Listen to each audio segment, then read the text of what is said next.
Halo rekan-rekan, senang bisa bertemu dengan rekan-rekan dalam mata kuliah Studi Lingkungan Global. Rekan-rekan, mata kuliah ini akan menawarkan begitu banyak teori, perspektif, pengetahuan, dan informasi baru tentang dinamika lingkungan internasional terkait implementasi Perjanjian Paris, terkait pencemaran udara, pencemaran air, dan begitu banyak masalah dan isu lingkungan lainnya. Mata kuliah ini akan menjadi sangat menarik ketika nanti begitu banyak studi kasus, masalah-masalah yang terjadi di sekitar kita, dan korelasinya dengan hubungan internasional. Rekan-rekan, kita sudah membahas begitu banyak mata kuliah terkait SDGs.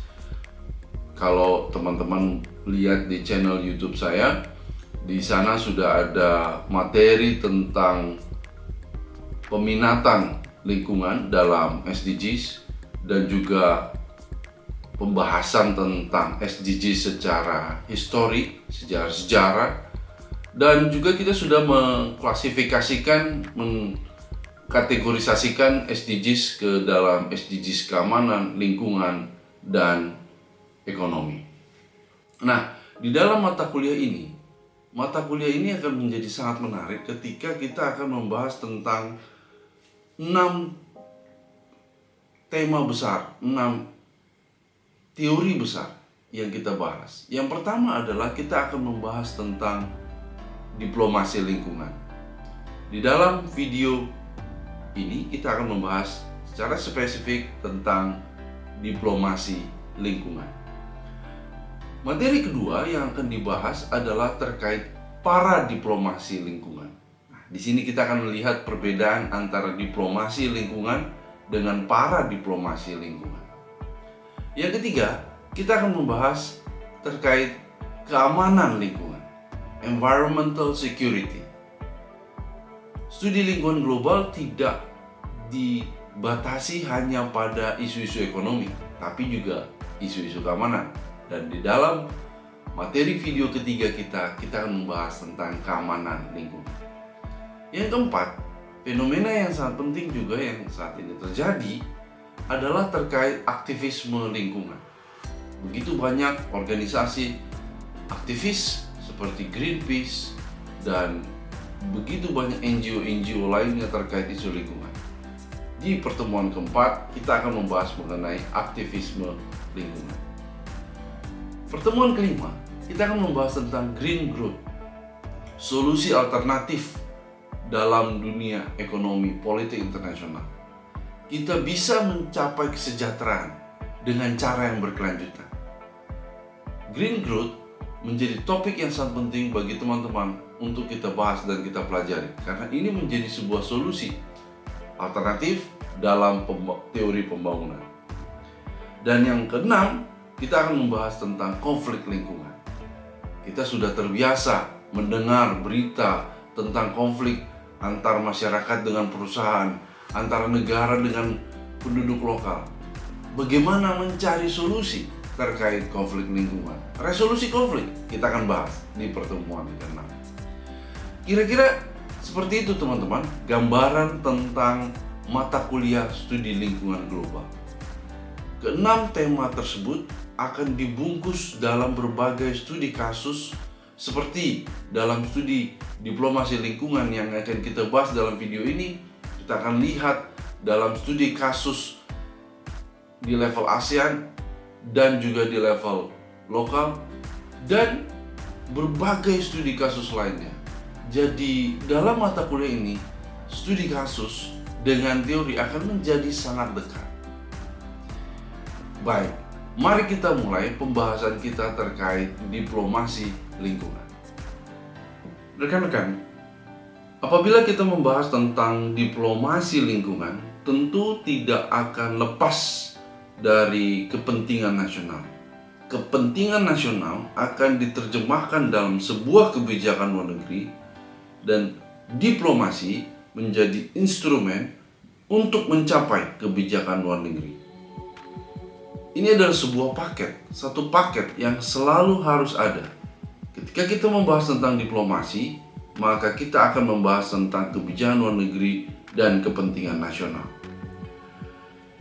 Dalam sebuah tulisan Jerry Macbeth dan Bo Wang yang membahas tentang China Environmental Diplomacy, Wang dan Macbeth membahas 5 kepentingan nasional China yang diterjemahkan di dalam diplomasi lingkungan China. Jelas, yang pertama, ketika kita berbicara tentang kepentingan diplomasi lingkungan China, kita membahas tentang foreign economic assistance, bantuan asing yang diharapkan oleh China dalam membangun ekonomi China. Diplomasi lingkungan menjadi instrumen untuk memperoleh foreign economic assistance. Ini adalah ciri khas. Sekali lagi, ini adalah ciri khas dari diplomasi lingkungan negara-negara berkembang, termasuk Indonesia. Indonesia juga salah satu kepentingan nasional yang harus diterjemahkan dalam diplomasi lingkungan adalah memperoleh foreign economic assistance. Yang kedua, kita berbicara tentang human capacity, institutional and human capacity. Diplomasi lingkungan membantu China dan negara-negara berkembang di dalam pengembangan kapasitas sumber daya manusia dan kapasitas organisasi. Teman-teman pasti pernah mendengar transfer knowledge. Negara-negara maju, negara-negara kaya yang memiliki kekuatan riset diharapkan mentransfer, menyerahkan, membantu negara-negara berkembang dalam pengembangan risetnya sehingga bisa suatu saat setara dengan negara-negara maju. Yang ketiga, kepentingan nasional China yang diterapkan dalam diplomasi lingkungan yang juga bisa kita aplikasikan dalam berbagai kasus. Kepentingan nasional terkait political stability, stabilitas politik. Diplomasi lingkungan yang diharapkan oleh banyak negara itu membantu sebuah rejim, stabilitas dan legitimasi sebuah rejim. Sehingga kita melihat bahwa diplomasi lingkungan memberikan kekuatan politik bagi rejim yang berkuasa. Saya ulangi ya, diplomasi lingkungan yang dilaksanakan memberikan kekuatan politik bagi rejim yang berkuasa. Diplomasi lingkungan memberikan kekuatan politik bagi rejim yang berkuasa.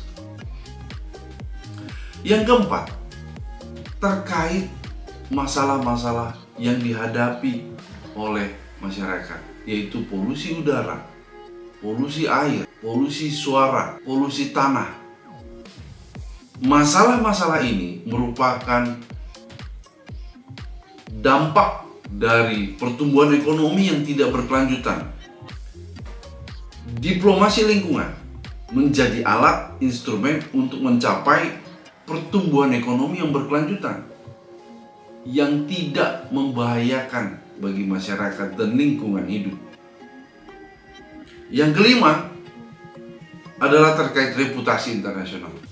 Diplomasi lingkungan, tujuan utama kelima adalah untuk menaikkan reputasi sebuah negara. Jadi dari tulisan Macbeth and Wang, kita bisa melihat bahwa ada 5 tujuan yang ingin dicapai dari sebuah pelaksanaan diplomasi lingkungan. Yang pertama, terkait bantuan ekonomi yang diharapkan dari negara maju ke negara berkembang. Yang kedua, berharap terkait pengembangan sumber daya manusia dari negara maju kepada negara berkembang. Yang ketiga, kita berbicara tentang legitimasi politik rejim yang berkuasa yang bisa diperkuat melalui diplomasi lingkungan. Yang keempat, kita berbicara tentang menghadapi dampak dari industrialisasi dan pertumbuhan ekonomi yang tidak berkelanjutan. Dan yang kelima, yang sering kali kita juga sering lihat, pemerintah menginginkan reputasi yang jauh lebih baik di forum-forum internasional terkait isu-isu lingkungan. Dari kelima definisi ini rekan-rekan, kita bisa menganalisis berbagai negara. Indonesia, Malaysia, Thailand, Vietnam, berbagai negara. Teori Macbeth and Wong ini sangat baik untuk kita aplikasikan di dalam berbagai negara. Mari kita bahas tentang Indonesia. Indonesia menjadi sangat penting untuk kita bahas karena Indonesia adalah salah satu emitter karbon terbesar di dunia.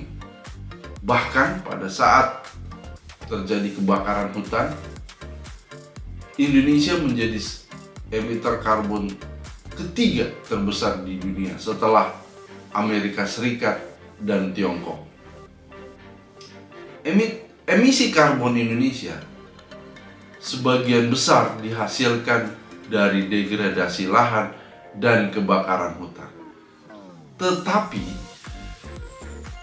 kebakaran hutan tidak menjadi prioritas penanganan pemerintah Indonesia karena pemerintah Indonesia masih memprioritaskan pertumbuhan ekonomi yang konvensional. Sehingga ketika kita berbicara tentang diplomasi lingkungan Indonesia masih fokus kepada transfer teknologi dan sumber daya dari negara-negara maju ke negara-negara berkembang. Kebakaran hutan di tahun 2015 mengubah bentuk diplomasi lingkungan Indonesia. Kebakaran hutan 2015 merupakan salah satu yang terbesar dalam sejarah Republik Indonesia setelah tahun 99 dan 1998. Kebakaran hutan di tahun 2015 juga disertai mengakibatkan pencemaran udara lintas batas yang sangat merugikan Malaysia dan Singapura. Dan masyarakat publik Singapura dan Malaysia saat itu sangat marah dan meminta Kementerian Luar Negeri masing-masing negara dan ASEAN untuk bertindak tegas terhadap Indonesia. Merespon kekhawatiran dan masalah yang luar biasa parah ini, Presiden Joko Widodo meluncurkan berbagai inovasi kebijakan seperti meleburkan Kementerian Lingkungan Hidup dan Kementerian Kehutanan menjadi sebuah kementerian yang kita kenal dengan Kementerian Lingkungan Hidup dan Kehutanan pada saat itu.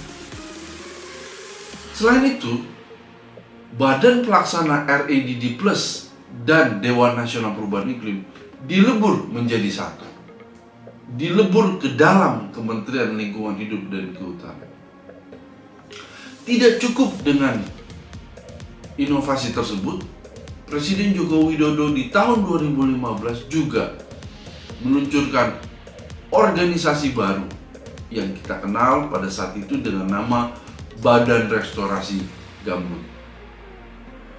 Badan Restorasi Gambut merupakan jawaban Presiden Joko Widodo terhadap kotak Pandora masalah lingkungan Indonesia, yaitu kegagalan pengelolaan ekosistem gambut. Ternyata, rekan-rekan, ekosistem gambut Indonesia adalah ekosistem gambut tropis terluas di dunia. Terluas untuk kawasan tropis. Data ini menjadi aset dan kalau tidak bisa dikelola dengan baik menjadi bencana. Kenapa? Karena ketika ekosistem gambut tidak dirawat dengan baik, terjadi pengeringan ekosistem gambut secara sengaja untuk kebutuhan pertanian. Maka yang terjadi adalah ekosistem gambut menjadi lebih rentan terhadap kebakaran karena gambut lebih mudah untuk dikeringkan. Dan kita harus tahu bahwa stok karbon yang dimiliki oleh sebuah ekosistem gambut itu 3-5 kali lebih banyak daripada ekosistem lainnya. Oleh karena itu, gambut menjadi prioritas utama dalam penanganan kebakaran hutan. Dan bukan hanya institusi baru, Presiden Joko Widodo juga melengkapi institusi BRG dengan kebijakan yang baru, yaitu adanya Peraturan Presiden Nomor 57 Tahun 2016 tentang moratorium konversi hutan menjadi perkebunan. Di sini kita lihat bahwa pendekatan terhadap masalah-masalah lingkungan menjadi jauh lebih konfrontatif. Setelah melihat kotak Pandora, masalah-masalah lingkungan yaitu kegagalan penanganan ekosistem gambut, kita melihat pendekatan yang baru, yaitu pendekatan yang konfrontatif, bahwa perusahaan-perusahaan kelapa sawit kini harus lebih waspada karena setiap saat pemerintah bisa menegur secara keras, bahkan melakukan penegakan hukum apabila kawasan perkebunan kelapa sawitnya termasuk di dalam sebuah ekosistem gambut. Oleh karena itu, rekan-rekan, kita melihat diplomasi lingkungan itu ternyata tidak hanya fokus kepada transfer teknologi dan bantuan dari negara maju ke negara berkembang, tetapi kita melihat bahwa diplomasi lingkungan juga fokus pada peningkatan dan pemulihan reputasi sebuah negara seperti yang ditunjukkan dalam studi kasus Indonesia. Oleh karena itu penting untuk melihat lebih banyak konsepsi tentang diplomasi lingkungan, dan saat ini kita akan coba fokus melihat konsepsi diplomasi lingkungan menurut Robert Falkner. Setelah kita membahas tentang studi kasus Indonesia melalui konstruksi BRG, kita akan membahas sekarang konseptualisasi kembali tentang diplomasi lingkungan. Sebuah konsep diplomasi lingkungan yang menarik untuk kita bahas adalah pemikiran Robert Falkner. Robert Falkner mengatakan bahwa diplomasi lingkungan harus memiliki dua perspektif. Perspektif yang pertama adalah perspektif inside out. Perspektif yang kedua adalah perspektif outside in. Perspektif inside out menekankan kepada dorongan dari masyarakat lokal, dari masyarakat sipil, dan perusahaan-perusahaan yang memiliki skala operasi di dalam sebuah wilayah yang sangat sempit.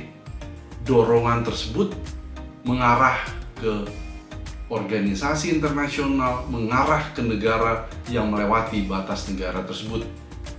Itu adalah perspektif inside out. Perspektif outside in berbicara tentang tekanan yang dihasilkan dari organisasi internasional, dari negara lain ke dalam sebuah negara yang nantinya akan berdampak kepada struktur politik, ke dalam keuntungan bisnis, ke dalam organisasi lokal yang ada di dalam sebuah negara. Outside in itu menekankan konfigurasi politik internasional yang terjadi yang berdampak kepada sebuah negara di dalam negara tersebut. Jadi ada inside out dan outside in. Ketika kita berbicara inside out, maka kita berbicara aktor-aktor yang penting di sana, seperti NGO, masyarakat adat, perusahaan-perusahaan, atau yang mungkin nanti kita akan bahas juga di dalam pertemuan berikutnya adalah pemerintahan provinsi atau pemerintahan kabupaten.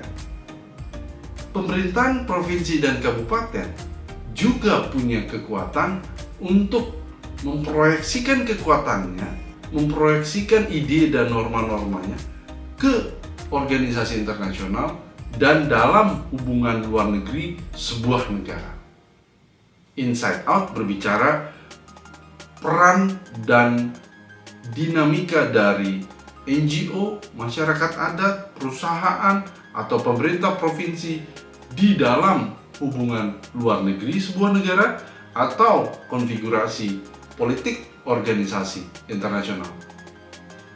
Outside in, kita berbicara mengenai kekuatan dari negara-negara adikuasa. Let's say Amerika Serikat dan Tiongkok. Pertarungan antara dua negara adikuasa pasti akan berdampak bagaimana negara menentukan kebijakan lingkungan hidupnya.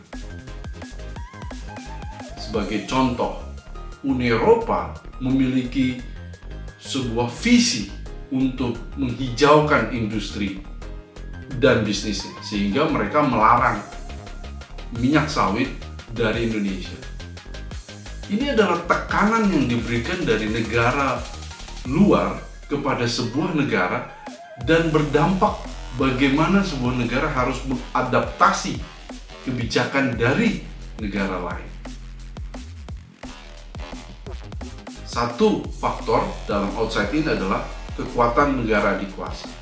Yang kedua, kenapa ada tekanan dari negara lain? Bisa jadi karena ada keinginan negara untuk meniru negara yang sudah sukses. Bisa jadi tidak ada tekanan secara langsung, tetapi ketika negara-negara ketika mereka sedang berdiskusi, mereka melihat ada 1-2 studi kasus yang sukses dan mereka ingin meniru negara yang sukses dalam kebijakan lingkungan hidupnya. Sebagai contoh, Indonesia meniru Brazil, Indonesia meniru Kenya atau Swedia di dalam regulasi limbah atau pengolahan limbah. Itu salah satu contoh outside in yang berdasarkan faktor meniru negara lain. Yang ketiga, nah ini yang sangat penting juga untuk kita bahas adalah adanya norma baru yang berlaku secara universal. Sebelum ada era demokrasi, hak asasi manusia itu tidak begitu penting. Tetapi setelah semua negara demokratis, hampir semua negara demokratis, hak asasi manusia menjadi sebuah norma yang universal, yang tidak terbantahkan lagi. Ini sebuah contoh bagaimana negara akhirnya ditekan secara halus bahwa mereka harus mengadaptasi sebuah norma yang baru, dalam hal ini norma-norma lingkungan hidup. Jadi teman-teman bisa lihat, diplomasi lingkungan itu merupakan proyeksi dari dalam keluar atau dan juga dari luar ke dalam. Nah, ini harus kita pahami benar-benar agar sebagai akademisi hubungan internasional bisa melihat siapa yang memiliki peran dan siapa yang menjadi korban atau menerima pengaruh gitu, inside out atau outside in. Nah, kita kembali kepada core questions kita, pertanyaan inti kita, apakah diplomasi lingkungan itu penting di dalam pembahasan hubungan internasional? Dan apakah diplomasi lingkungan hanya fokus pada transfer of knowledge atau transfer of resources, transfer sumber daya? Ini pertanyaan yang tadi juga sudah pernah kita bahas dalam studi kasus Indonesia.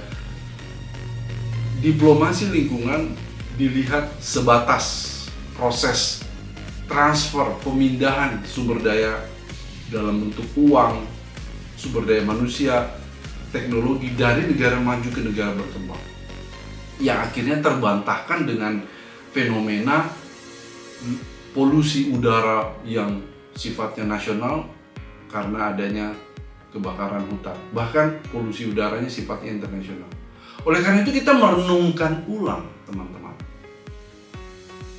Ketika kita melihat bahwa masyarakat adat, lembaga swadaya masyarakat, NGO, sudah sangat powerful dalam termasuk pemerintahan provinsi, ya, pemerintahan subnasional, mereka sudah sangat powerful di dalam mendrive kebijakan-kebijakan lingkungan hidup internasional, maka sudah saatnya kita merevisi konsepsi diplomasi lingkungan yang masih fokus pada negara.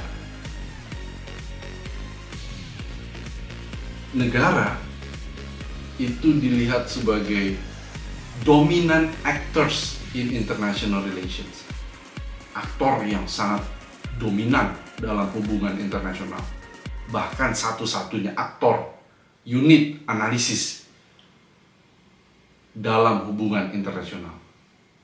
Nah, ini yang perlu kita revisi. Melihat tadi Robert Falkner sudah mengatakan ada dua cara melihat diplomasi lingkungan, dari luar ke dalam dan dari dalam keluar. Nah, ini perlu kita pertajam dengan mengatakan bahwa isu-isu lingkungan hidup saat ini tidak ada lagi yang 100% lokal dan 100% internasional. Isu-isu lingkungan hidup saat ini sudah sangat dinamis, tidak mengenal lagi batas negara, sehingga diplomasi lingkungan harus mengikuti dan bersifat dinamis dan tidak lagi eksklusif berada di tangan Kementerian Luar Negeri. Meskipun judulnya adalah diplomasi, tetapi Kementerian Lingkungan Hidup dan Kehutanan, Kementerian Sumber Daya Mineral bisa jadi memiliki peran yang lebih besar di dalam diplomasi lingkungan Indonesia. Konsepsi ini sudah saya tuliskan dalam buku kami yang berjudul Diplomasi Lingkungan Indonesia, Teori dan Studi Kasus. Kita harus mengubah paradigma yang terlalu fokus kepada negara dan mengambil inklusivitas dalam teorisasi diplomasi lingkungan. Dengan adanya inklusivitas, maka kita mulai bisa melihat begitu banyak hal yang menarik tentang diplomasi lingkungan itu sendiri. Menarik untuk dipelajari, menarik untuk dijadikan rekomendasi kebijakan, menarik untuk diteliti, dan menarik untuk didiskusikan. Kenapa ini menjadi sangat penting untuk dibahas? Karena hubungan internasional itu berbeda dengan ilmu lingkungan, dengan teknik lingkungan, dengan kajian-kajian lingkungan yang meskipun judulnya sama-sama lingkungan hidup, tetapi eksklusivitas hubungan internasional adalah pada kekuatan inovasinya. Eksklusivitas hubungan internasional adalah pada kekuatan metodologi kritisnya yang menghasilkan inovasi. Eksklusivitas hubungan internasional terletak pada pemikiran yang berbeda-beda tetapi tetap di dalam sebuah rumpun ilmu hubungan internasional. Oleh karena itu, diplomasi lingkungan harus menjadi jembatan antar perspektif yang berbeda, bahkan kontradiktif. Bisa jadi kita akan selalu menemukan perspektif yang kontradiktif. Tetapi sebagai akademisi hubungan internasional, kita harus mampu membangun jembatan antar perspektif yang berbeda tersebut menjadi sebuah analisis yang koheren dan menarik. Makanya saya sangat tertarik dengan konsep globalisasi, global lokal, atau intermestic, international domestic. Teman-teman sebenarnya agak aneh menggabungkan global dan lokal. Agak aneh menggabungkan internasional dan domestik. Tetapi itulah hubungan internasional. Karena hubungan internasional menjadi sebuah rumah bagi dua perspektif yang berbeda. Dua perspektif yang mungkin kontradiktif. Kita mampu membangun sebuah perspektif rumah pemikiran yang koheren dari global ke tingkat lokal. Sebaliknya, bisa juga dari tingkat lokal ke global. Oleh karena itu, rekan-rekan, diplomasi lingkungan menjadi sangat penting bagi kita khususnya akademisi hubungan internasional, untuk terus dikembangkan. Dan harapannya lebih banyak penelitian-penelitian yang menggunakan teori diplomasi lingkungan. Sudah banyak buku-buku tentang teori diplomasi lingkungan yang bisa teman-teman cari di Google atau di perpustakaan teman-teman. Dan sangat senang apabila teman-teman bisa nanti suatu saat menggunakan teori diplomasi lingkungan dalam penelitian yang teman-teman akan laksanakan. Dengan demikian, video ini selesai. Terima kasih rekan-rekan atas perhatian dan waktunya.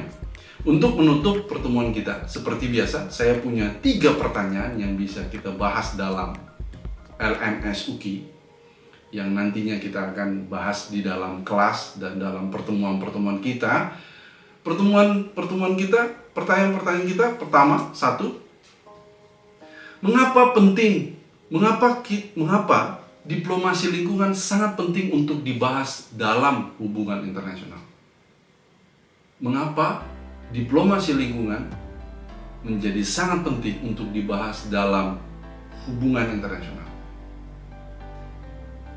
Atau mungkin lebih tepatnya, mengapa isu-isu lingkungan hidup harus dibahas dalam hubungan internasional? Yang kedua, bagaimana menjelaskan studi kasus Badan Restorasi Gambut yang telah sudah kita bahas dengan 2 perspektif inside out dan outside in yang sudah dibahas oleh Robert Faulkner. Dan pertanyaan ketiga, bagaimana menjelaskan kondisi Indonesia per hari ini, saat ini, dengan sekali lagi menggunakan teori Robert Faulkner yang berbasiskan 2 perspektif, yaitu inside out dan outside in. Jadi itu 3 pertanyaan yang kita bisa bahas rekan-rekan di LMS. Segera masuk ke LMS rekan-rekan dan membahas ketiga pertanyaan tersebut. Terima kasih perhatiannya teman-teman dalam video kita yang berjudul Diplomasi Lingkungan. Saya tunggu komentar dan pertanyaannya di channel YouTube ini. Tetap semangat, salam lestari.